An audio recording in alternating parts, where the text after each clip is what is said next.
Everyone, welcome back to my channel wisdom academy. आप सबको पता है कि कल मैंने अपने चैनल पर एक पोल कराया था कि आपको केवीएस के रिगार्डिंग जो है किस सब्जेक्ट में प्रॉब्लम है, हमें किस सब्जेक्ट को है यहाँ पे डिटेल में करना चाहिए। तो सबसे ज़्यादा वोट फॉर जो आए हैं वो टीचिंग एप्टीट्यूड और ईवीएस को लेकर के आए हैं, ठीक है।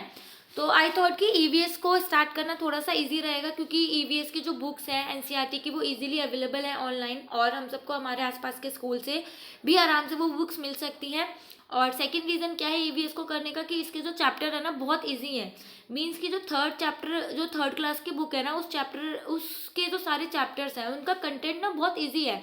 मीन्स आप अगर उसको एक रीड भी कर लोगे ना, एक बार थ्योरेटिकल उसको रीड भी पढ़ लोगे तो फिर आपको दोबारा उसको पढ़ने की ज़रूरत नहीं पड़ेगी क्योंकि ऐसा कुछ है नहीं। क्योंकि आप खुद सोचो कि एक थर्ड क्लास के बच्चे के लेवल के हिसाब से उसने दिया हुआ है ना, और एक आप टीचर का एग्जाम देने वाले हो, तो दोनों में बहुत डिफरेंस है। बाकी इसमें जो मटेरियल है ना फोर्थ और फिफ्थ क्लास की बुक में आपको बहुत सारा एग्जाम ओरिएंटेड जो कंटेंट है वो मिल जाएगा, बट वो फोर्थ और फिफ्थ क्लास की बुक में मिलेगा। थर्ड क्लास की बुक जो है बहुत इजी है और इसके लास्ट वाले जो चैप्टर है वो इम्पॉर्टेंट है। बट यस क्या है कि हम कुछ भी छोड़ नहीं सकते, ठीक है, कुछ ना कुछ तो हमें करना ही पड़ेगा, हम कुछ भी छोड़ के नहीं कर सकते क्योंकि हमें नहीं पता कहाँ से क्या क्वेश्चन आ जाएगा, ठीक है। तो अभी तो ये जो ईवीएस के हैं, आगे जाकर के जो इंपॉर्टेंट लगेगा मैं आपको बताऊंगी कि आप यहाँ से नोट्स बना लो या ये इंपॉर्टेंट है यहाँ से पेपर में आ सकता है। बट हाँ, आज की जो वीडियो है उसमें ऐसा कुछ भी नहीं है कि हाँ जो इंपॉर्टेंट है पेपर में आ सकता है, और अगर पेपर में इन चैप्टर से आता भी है तो आप इजीली वो अपने कॉमन सेंस से कर सकते हो, ठीक है, क्योंकि ये ईजी है, ज़्यादा टफ नहीं है।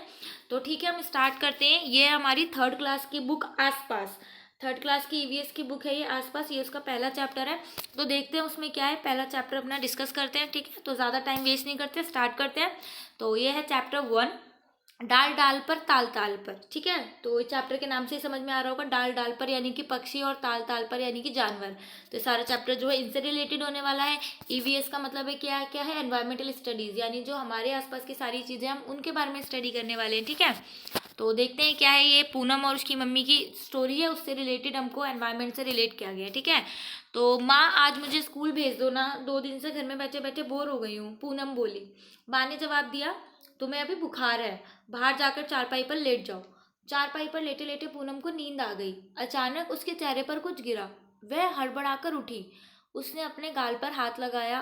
उफ, ये किसकी शरारत है, कबूतर की या कौवे की? हाँ, कौवे की लगती है। तो ये देखो पिक्चर्स हैं, आपको दिख रहा होगा कितने सारे यहाँ पे बर्ड्स हैं और मंकी भी है, एनिमल्स भी हैं। यहाँ पे कबूतर है, कौवा है, गिलहरी है, बटरफ्लाइज हैं, चिड़िया है ना। कितने सुंदर पिक्चर है। तो इसमें बोला है कि आसपास की चीज़ों को देखो और बच्चों को समझाओ कि वो क्या सीखते हैं। फिर क्या है, पूनम ने पेड़ पर कई जानवर देखे, उनमें से पेड़ पर कौन से जानवर दिखाई दे रहे हैं उनके नाम लिखो। तो देखो हमने तो नाम ऑलरेडी बता दिए, बाकी आप लोग भी बताओ, ठीक है। फिर नेक्स्ट है, जमीन से पूनम ने एक पत्ता उठाया और बीट को पोंछा। गाल अभी भी चिपचिपा था। उसने सोचा सामने तालाब में धो आती हूँ। जब वो तालाब पे गई तो उसको ये सारे एनिमल्स दिखे। तो देखो कौन कौन है, वहीं पे इनके नीचे नाम लिखने हैं। मेढक है और भैंस है, भैंस के ऊपर कौन बैठा है आप बताओ।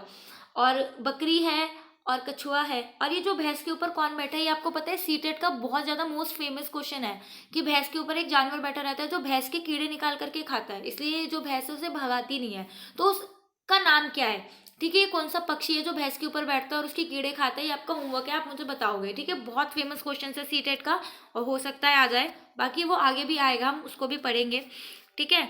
अभी ये क्या है, अभी खैर बच्चों के लिए एक्टिविटी है। अब जानवरों के चलने का ढंग अलग अलग होता है, कुछ चलते हैं, कुछ रेंगते हैं, कुछ उड़ते हैं, तो कुछ तैरते हैं। इसके लिए कुछ पैरों की मदद लेते हैं तो कुछ पंखों की, कुछ पूंछों का भी सहारा लेते हैं। अब क्या करना है, हमने बच्चों को नाम लिखने के लिए देना है। हम भी बताते हैं, तुमने भी बहुत सारे जानवर देखे होंगे, उनमें से कौन कौन से जानवर उड़ते हैं। जानवर जैसे कि शुतुरमुर्ग, पर वो तो एक पक्षी है ना। तो ऐसा कौन सा जानवर है जो उड़ता है, बट आपको पता है जैसे जो चमगादड़ हो गए वो पक्षियों और पक्षी दोनों की श्रेणी में आते हैं, सेम शुतुरमुर्ग भी और सेम मुर्गा भी। तो ये जो है ना कुछ जो थोड़ी ही दूरी तक उड़ पाते हैं हम उनको जानवरों की श्रेणी में भी काउंट करते हैं। तो वैसे ही आपका होमवर्क है, आप बताना कौन से ऐसे जानवर हैं जो उड़ते हैं, रेंगते हैं तो आपको पता है सांप, है ना, चलते हैं गाय भैंस, फुदकते हैं मेढक, पंख वाले हैं, पैर वाले हैं, पूंछ वाले हैं। ये आपको बताने हैं कौन कौन से जानवर हैं ये, ठीक है। पूंछ तो ऐसे सभी जानवरों की होती है, पैर भी, पंख वाले भी। जानवर अलग अलग जगह रहते हैं, कुछ पेड़ पर रहते हैं तो कुछ पानी पर, कुछ जमीन पर रहते हैं तो कुछ उसके नीचे, और कुछ हमारे घरों में भी रहते हैं जैसे कुत्ता बिल्ली, गाय भैंस, तो ये बता रहे हैं इनमें आपको रंग भरने हैं, जो हमारे जानवर हमारे घर में नहीं रहते उनका रंग भरना है। हाथी नहीं रहता, घोड़ा नहीं रहता, गिलहरी भी नहीं रहती, छिपकली तो रहती है। ठीक है, तो उनमें हमें रंग भरना है। कुछ यहाँ पे जो चित्र है वो इनकम्प्लीट है, उनको पूरा करना है। फिर ये पहेली है, आपसे पूछा है छत पर बैठकर केला खाऊं, इधर उधर मैं कूद लगाऊं, तो ये बंदर है। दीवारों पर जाल बनाऊं जिसमें कीड़ों को फंसाऊं, तो मकड़ी है। ठीक है, बंदर के नीचे वाली लाइन में ही है। जाग जाग कर रात बिताऊं, दिन निकले तो मैं सो जाऊं। उल्लू, टर टर टर की रट लगाऊं, फुदक फुदक पानी में जाऊं। मेढक, बारिश के बाद नजर में आऊं, पाऊं नहीं पर रेंगता जाऊं। वो क्या कहते हो, केचुआ, केचुआ आता है। धीमी चाल से चलता जाऊं, दौड़ में फिर भी भीख में पाऊं, कछुआ होता है। ठीक है, तो अब यहाँ पे बोला है कि बच्चों को यहाँ पे आप पंचतंत्र की कहानी कछुआ और खरगोश पढ़ के सुना सकते हो। और फिर यहाँ पे बोला है कि आप चित्र बनाओ, जादू उंगलियों का, उंगलियों से ये चित्र बनाए गए हैं। ये सारे जो चित्र बनाए हुए हैं ना, उंगलियों से बनाए, तो बच्चों को प्रेरित करना है। तो आप लोग भी देख सकते हो कि इतना ज़्यादा कुछ इसमें है नहीं इंपॉर्टेंट एज सच पेपर के इम्पॉर्टेंट। ये आपको एक चीज़ बनानी यहाँ पे बताई गई है, और यहाँ पे जो आपका चैप्टर जो है ना खत्म हो जाता है। थोड़ा सा ये होमवर्क है कि पेड़ को ध्यान से देखना है हमको, और उस पर बताना है कि डाली पर कौन कौन बैठा है, पत्ते पर कौन कौन है, तने पर कौन है, जमीन पर कौन है, पेड़ के आसपास कौन है। तो ये आप अपने कॉमन सेंस से बता सकते हो। फिर छोटे बड़े में आपको क्रम लिखना है कि मीन्स जो भी क्रम, जो भी आपने ऊपर एनिमल्स लिखे हैं ना, फिर आपको बताना है सबसे छोटा कौन सा एनिमल था, फिर उससे बड़ा, फिर उससे बड़ा, फिर उससे बड़ा। तो ये सारी एक्टिविटीज़ जो है बच्चों के लिए है। फिर ये कोई भी चित्र बनाना है आपको, एक गत्ते के ऊपर कोई भी चित्र बनाना है किसी भी एनिमल का, फिर उसके टुकड़े कर लो। फिर अपने बच्चों, जो भी आपके पास सहपाठी हैं आपको, उनसे बोलो कि आप इसको जोड़ो। ठीक है, उसको जोड़ के उसके टुकड़े करके इसको जोड़ो, बस इतना ही था। तो ये चैप्टर देखो बहुत आसान है, और ऐसा भी कुछ नहीं है कि अगर आपसे कुछ क्वेश्चन आता है तो आप इसमें से ना बता पाओ। ये इजी है, आपको पेपर ओरिएंटेड कंटेंट मिलेगा बाद में। ठीक है, तो हम एक ज़्यादा चैप्टर कर लेते हैं। ठीक है, तो चलिए नेक्स्ट चैप्टर करते हैं। ठीक है, तो ये है सेकंड चैप्टर। सेकंड चैप्टर है पौधों की परी। यस, ये इम्पॉर्टेंट है, थोड़ा सा मैं बताती हूँ क्या। और मुझे लग रहा है जितना आसान है हम उसको ज़्यादा जितना जल्दी कर लें तो उतनी अच्छी बात होगी, क्योंकि इसमें ना एक बुक में करीब 23 से 24 चैप्टर है। ठीक है, 24 चैप्टर। तो जो चैप्टर ईजी है जितना जल्दी हम कर सकते हैं कर लें, अच्छी बात है, क्योंकि हमें और सब्जेक्ट भी करना है। इसलिए एक बार में एक चैप्टर नहीं करेंगे, जितना ज़्यादा हो सकता है उतना करेंगे। तो देखो सेकंड चैप्टर है पौधों की परी। सेकंड, और आपको पता है कि ईवीएस में सीधे सीधे थीम्स दी हुई हैं। आपको पता है ना कि हमारी ईवीएस जो थीम्स में बटी हुई है, और थीम्स क्या, ये पहली थीम चल रही है अभी। हमारे आसपास का जो पर्यावरण है, पौधों वाली जो उसकी थीम है, फैमिली एंड वाली, तो वो हम थीम कर रहे हैं अभी। थर्ड क्लास की उस थीम के अकॉर्डिंग कर रहे हैं, और एनसीईआरटी करनी पड़ेगी, साफ साफ उसमें लिखा हुआ है 1st to 5th की एनसीईआरटी पर बेस रहेगा, इसलिए हम इसको छोड़ नहीं सकते। ठीक है, स्टार्ट करते हैं चैप्टर 2 पौधों की परी। रविवार को हम सब बच्चे पास के बगीचे में गए। वहाँ सबने छुपम छुपाई और अंताक्षरी खेली, बहुत मज़ा आया। फिर दीदी ने कहा, आओ मैं तुम्हें एक नया खेल सिखाती हूँ, हमने पिछले कैंप में इसे खेला था। मैं बन जाती हूँ पौधों की परी। पौधों की परी जिस चीज़ का नाम लेगी तुम्हें उसे छूना होगा। दीदी ने खेल शुरू किया। वह बोली, पौधों की परी कहती है किसी पौधे को छू लो। इतना सुनते ही सब बच्चे पौधों को छूने लगे। अमू क्यारी में लगे गेंदे के पौधे को पकड़कर बैठ गई। शबनम ने चमेली की बेल को छू लिया। माइकल ने मेहंदी की झाड़ी को छू लिया। दयाराम नीम के पेड़ को पकड़कर खड़ा हो गया। ठीक है, ये सारी चीज़ें हुई। फिर इसके बाद बोलो, दीदी बोली, अरे वाह, सबने एक एक पौधे को छू लिया, जरा देखो तो सबके पौधे कितने अलग अलग हैं। शबनम बोली, दीदी आप भी तो छोटे छोटे पौधों पर बैठी हो। सोचो तो दीदी किन पौधों पर बैठी होगी, बताओ। घास पर बैठी होगी वो। ठीक है, खेल फिर शुरू हुआ। अब पौधों की परी ने कहा, एक ऐसे पेड़ को छुओ जिसका तना या तो बहुत मोटा हो या फिर बहुत पतला हो। ठीक है, बच्चे फिर भागे मोटे और पतले तने वालों को छूने। ठीक है, क्या तुमने कोई ऐसा पेड़ देखा है जिसका तना चित्र में दिखाए गए पेड़ जितना मोटा हो? बरगद का हो सकता है ना, पीपल का हो सकता है, अशोक का नहीं, पतला होता है उसका तो ये हो सकता है ना। माइकल को खेल बड़ा रोचक लगने लगा था। खेल में परी बनकर वह अब सब बच्चों पर अपना हुक्म जो चला सकता था। वह बोला, अब मैं बनूंगा पौधों की रानी, पर मैं पौधों की परी, पर मैं परी, चलो बन जाता हूँ। सब हंसे और करने लगे परी के आदेश का इंतजार। माइकल बोला, सब बच्चे जल्दी से मुझे कुछ पत्ते ला कर दो। दीदी ने कहा, लेकिन ध्यान रहे तोड़कर नहीं। सब दौड़ पड़े और जो पत्ते नीचे पड़े मिले उन्हें उठा लाए। ठीक है, क्या सभी पत्तों का रंग, आकार और किनारे एक जैसे हैं? तो आप देख सकते हो नहीं, अलग अलग है, सब में डिफरेंस होता है। ठीक है, ये रहा, देख लो आप एक बार। दयाराम ने कहा, मुझे तो पता ही नहीं था कि पत्ते इतनी तरह के होते हैं। देखो, कोई गोल है, कोई लंबा है और कोई तिकोना। अम्मू बोली, इन सब के रंग भी कितने अलग अलग हैं, कोई हल्का हरा तो कोई गाढ़ा हरा, कोई तो पीला लाल बैंगनी है, एक पत्ता है तो हरा पर उसमें सफ़ेद धब्बे हैं।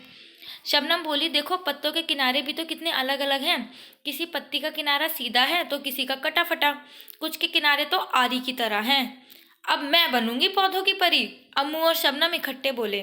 दीदी ने कहा, अगले इतवार को बनना, अब घर जाने का समय हो गया है। रास्ते में दीदी ने सब बच्चों को एक कविता सुनाई। ठीक है, हरे हरे और गीले ढीले। ये पोएम पढ़ना मैं सोच रही हूँ ज़रूरी है क्या, बट हम पढ़ लेते हैं क्योंकि पता नहीं कहाँ से क्या क्वेश्चन आ जाए, है ना। और ये राइटर याद रख लेना, क्या पता आ जाए। पत्ते कविता का राइटर कौन है, विजेंद्र पाल सिसोदिया, है ना। हरे हरे और गीले ढीले, लाल बैंगनी और कुछ पीले, तरह तरह के होते पत्ते, बड़ी तरह के होते पत्ते, कुछ हाथी के कान के जैसे, फड़फड़ाए शैतान के जैसे, कटे फटे कुछ मुड़े तुड़े से, खाने कुछ को पान के जैसे। सुबह सवेरे बड़े अंधेरे, ओस के आंसू रोते पत्ते, लगे कोई तितली कोई भोरा, रुआएदार कोई बिल्कुल कोरा, बनता कोई सूख के काटा, कोई पिचक्कर बने कटोरा, साए साए सन फड़फड़, हवा चले तो करते बड़बड़, दिन भर रहते खिले खिले से, सूरज के संग सोते पत्ते, तरह तरह के होते पत्ते, बड़ी तरह के होते पत्ते। ठीक है, विजेंद्र पाल सिसोदिया। फिर कविता के चारों तरफ बने पत्तों में रंग भरो, नहीं ज़रूरत नहीं है। कुछ पत्ते इकट्ठे करने हैं, ये हमारे मतलब का नहीं है, बच्चों के लिए एक्टिविटीज़ है। ठीक है, देखो एक इम्पॉर्टेंट पॉइंट है, मशहूर कलाकार विष्णु चिंचलारकर इंदौर मध्य प्रदेश ऐसे सूखे पत्तों से बढ़िया चित्र बनाते थे, ये कलाकारी भी उन्हीं से प्रेरित है। अब मान लो आ जाए कि सूखे पत्ते से कौन बनाता था चित्र, तो ये विष्णु चिंचलारकर इंदौर मध्य प्रदेश के। ठीक है, फिर आपको एक पत्ते बनाना सिखाया गया है मोम के रंग से। जब हम डाइट में थे तब हमने वैक्स पेंटिंग सीखी थी ना, सेम ये वैसे ही है। तो ये इन्होंने इसको बनाना सिखाया है।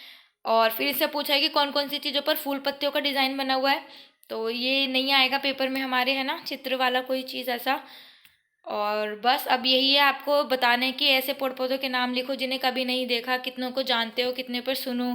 ठीक है, तो ये एक होमवर्क था बच्चों के लिए ये। ठीक है, हमारे मतलब का नहीं है पेपर के लिए। ठीक है, लास्ट में ही चित्र बन के तैयार होता है, तो यहाँ पे हमारा सेकंड चैप्टर भी कंप्लीट हो जाता है। ठीक है, ये है हमारा थर्ड चैप्टर ईवीएस का, थर्ड क्लास की बुक का थर्ड चैप्टर, पानी रे पानी।